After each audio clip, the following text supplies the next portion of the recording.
Susubukan daw sana niyang kausapin ang suspect na si Melvin Tuwalya tungkol sa pamabastos sa kanyang asawa. Pero inunahan na raw siya ng init ng ulo ng suspect. Ang sabi niya sa akin, ba't ang problema mo? Tapos ginanon niya ako. Pak, tapos sinapak niya na ako. Bilang naman ako, wala namang ginagawa. Gaganti ako, ba't mo ko sasapakin? Itinanggi naman ng suspect ang mga bintang sa kanya. Siyempre, nagmura siya, tapos bumaba yung asawa niya sa motor. Sabi niya ng asawa niya sa akin, bakit mo binabastos yung asawa ko? Sabi ko, hindi ko binabastos yung asawa mo. Tinatanong ko lang kung ano ang kasalanan ko. Kaya bumaba, diniliglig ako. Desidido pa rin ang mag-isawang Vasquez na kasuhan si Tuwalya ng physical injury at unjust vexation. Dindo Flora, News 5. Susunod, exclusive, Superintendent Napoleon Cauya na sinasabing tagaabot ng payola sa mga general. Idinawit ang ilang opisyal ng PNP na protector daw ng mga carnapper. Sa itimbre mo ay Tulfo, pribadong motor ng isang pulis sa Navotas, kinanap at naparehistro pa ng mga magnanakaw sa LTO. At sa ating kwentanong, bakit nga ba maraming lalaki ang nahumaling sa soup number 5? Ang sagot sa aming pagbabalik.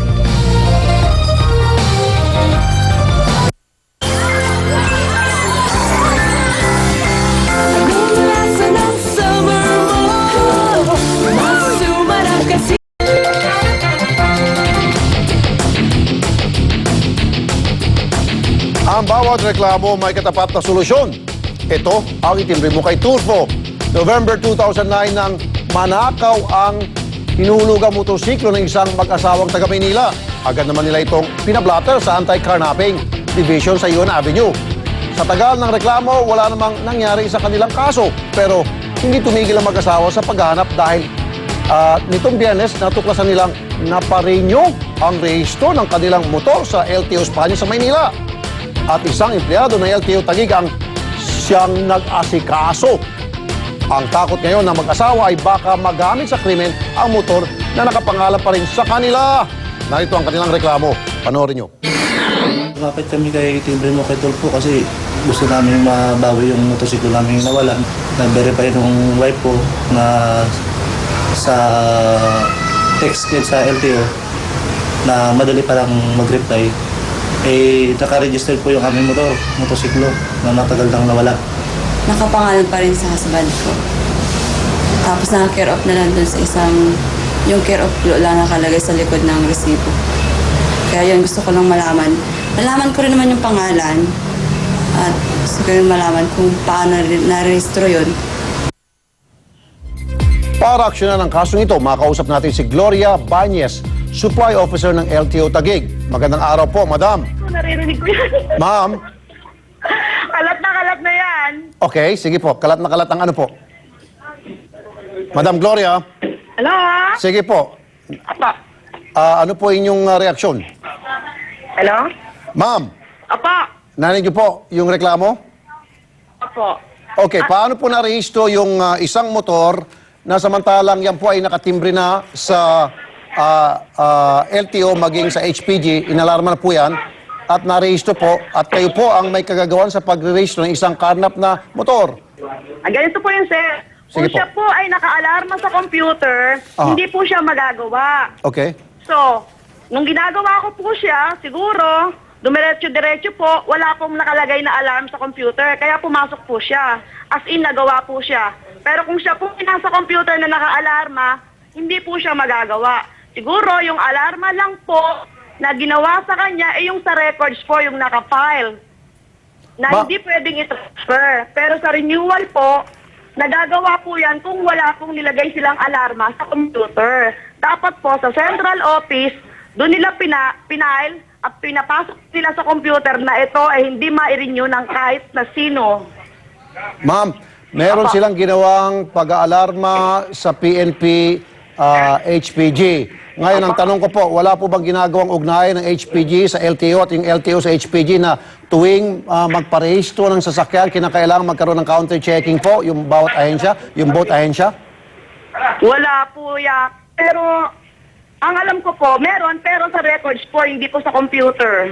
Kasi hindi naman po konektado yung computer namin sa HPG. ano lang po, nagdadala lang po sila doon ng mga papeles, tapos ipapahil po sa records para hindi po mai-transfer. Pero by computer, dapat po sa central office, sa main office po nila isasubmit Okay, sige ng po. papeles po na to ay naka-alarma para once na sinubmit po yun doon, papasok po sa computer namin ng LTO, hindi siya mai-renew. Okay, last question. Ngayon po na alam nyo na ito'y isang carnap na motorsiklo at pangalan nyo po ang nakalagda doon,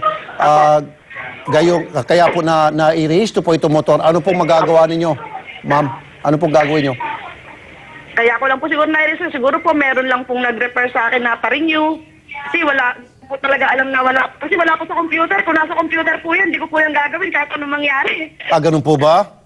So ano pong gagawin nyo ngayon? Dahil ngayon na alam nyo na ito isang carnap na motor pala at dumaan po sa kamay ninyo ang pagpapacertify na ito'y okay kaya naparehisto po ulit. Ano pong gagawin nyo, madam? Madam Gloria? Ang gagawin ko po dyan, total, ipapasok na po sa computer, palalagay ko na po na may alarma siya para hindi na po siya ma-renew. Okay. Yun lang po ang kaya kong magawa. Para hindi na po ma-renew. Opo, para hindi na siya ma-renew, papapasok ko na po sa central office na itong plakan pa, naka-alarma, hindi pwedeng i-renew para kahit sino, kahit kailan, hindi na siya pwedeng ma-renew. Okay, last question. Isa na lang po talaga. Sabi niyo po kanina, may lumapit sa inyo para i-repair po yung motor na yon na hindi niyo naman alam na carnap. Sino po yung taong yung lumapit sa inyo? Sir, hindi ko na po matandaan, sorry po. Okay, hindi niyo matandaan.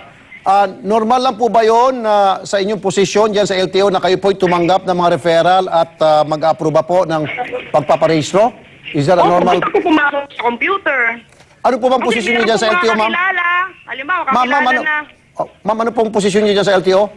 Pa? Ano pong posisyon niyo sa LTO? Supply officer na po nitong October. Acting lang po, acting supply Okay, officer. supply officer. Kasama po Dati ba? Hmm? Kasama po ba sa inyong job description na yung mag-rehisto ng mga sasakyan?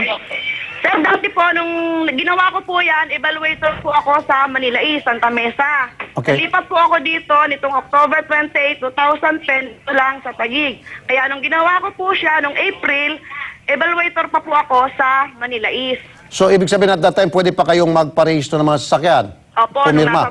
nasa Manila East pa po ako. Ngayon po, dito na ako sa Taguig. Opo. Ako Pero lang hindi niyo po kaya mag-evaluate ng mga carnapper, carjacker, ano po? Hanggang papeles Yes, na. po. Hindi niyo po kaya mag-evaluate kung yung pang lumalapit sa inyo para magpapirma yung mga carnapper. Hindi niyo po makaya evaluate yun? At that time? Hindi ko po alam. Wala po akong alam sa mga ganun. Wala ka alam, ano? Basta Okay. po kami, pag may lumapit lang po na magre-renew at pumasok ganun. po sa computer, yun, nagagawa lang po namin. Basta Ginagawa mo lang. evaluate po sa amin. Okay, sinabi mo eh. So anyway, ganito na lang po. Ayusin niyo po yung trabahong yan. Idiretso niyo po yung baluktot na sistema dyan. At para naman po, may alarma na itong motor at hindi na po maristo. Ano po, madam? Opo, dapat po talaga kasi pag may alarm or kanap, lahat po kailangan dalhin sa central office. Ganon. Pasok po sa computer. Okay. Naka-alarma. Hindi po namin talaga siya magagawa. Hindi magagawa. Oo, hindi po siya magagawa dahil Sige may po. alarm po siya eh. Okay. Pero pag sa papel lang po, kaya Sa papel. nagsubmit lang sila ng papel, hindi ganon. na pinasok sa computer namin, Okay. pinal lang sa records, wala po. Wala nga, ano. Sige po, ma'am. Hindi po ako pinanganak Dapat kahapon. sa Ano po? computer siya Ma'am, I ipapasok wasn't sa born central yesterday. Ano po? Anyway, ayusin niyo lang po yung trabaho niyo dyan. Darating po dyan yung complainant. Sasamahan po namin para maituwid na po yung inyong mga records. Ano po? Apo. Salamat po, Madam Gloria. Nakakatakot naman, sir, yan. Nakakatakot? Hindi ko alam, wala po talaga ako alam na may mga, kahit sino naman po siguro. Dapat halimbawa matakot po. kayo. Nakakatakot nga po itong nangyari, ma'am. Lalo pa ngayon, usong-uso Makulong itong... po ba ako dyan? Hindi ko naman po alam na karnap yan dahil wala pong alarma sa computer. Kaya nga, nakakatakot nga eh. Oo, dapat talaga matakot kayo. Para matanggal yung pagkakatakot ninyo, ayusin niyo na po itong papeles na ito na ilalapit namin sa inyo pati yung complainant. Opo. Paano pong gagawin? Sige po, wala na tayong oras. Basta darating po yung complainant dyan, lalantad, papakita niyo mga dokumento na yan ay inaipe-blatter, then ituwid niyo po yung mga papeles nyo dyan. Ano po? Sige At po. matakot po kayo, simula ngayon, wag na po kayong basta-basta na lamang tatanggap ng mga papeles na isinusubo po sa inyong desk, sa inyo, at pipirman. Ano po? Dahil usong-uso po ngayon yung... Sabihin ko po sa mga kasamahan ko, sir. Pakisabi na, no? Opo, salamat po. Salamat po, Madam Gloria Banyes. Thank you po. Okay, bye. Okay. Noong isang linggo, nilabas po namin dito sa Timbre mo ang kaso ng taxi driver na si Wilson Fortales na nato at pinagmumulta siya ng 1,700 pesos dahil namatayan siya ng makina habang nasa U-turn slot sa Mindanao Avenue. Na-record ng Mac and Paul Towing Services ang taxi ni Mang Wilson noong 1 ng Pebrero. Pero makalipas